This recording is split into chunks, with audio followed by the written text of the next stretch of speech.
2年一届亚洲动物大会头一届伫台湾举办，这届有30国来参加。动保团体指出，虽然台湾有动保法，不过也是有真侪动物拢会受到虐待。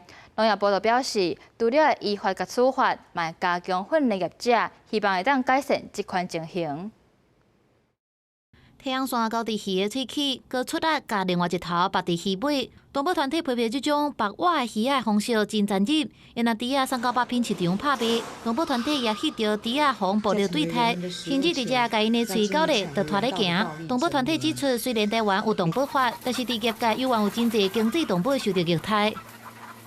从畜牧师的角度来看的话，这个还是现行的这个生产系统。可是我们现在有动保司啦。 好，那就不能用本位主义来看待这件事情。我们所谓的虐待的定义是，你不应该造成动物不必要的痛苦。2年一届亚洲动物保护大会头一届来台湾举办，有30个，计共600多人参与。主办的动物社会研究会当年投入动保工课，指出台湾伫预防虐待动物的管理爱搁加油。农业部是表示，最近几年以来继续加强产业人员的训练，不过也知影改变结果袂当干那靠法律。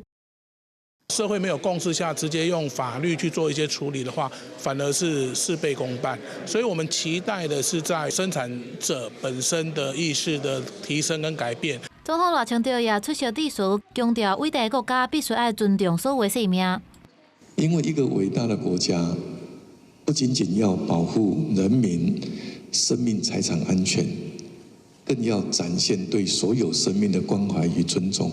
这届大会主题是动保的反省，各有看各会使加做啥。赖总统是表示，做台南市长的期间，大力推动较卖安乐死，展现对生命的尊重。不过，唔安乐死对国内受用的政策挑战也渐渐出现。这届大会也有相关的讨论。国视新闻采访报道。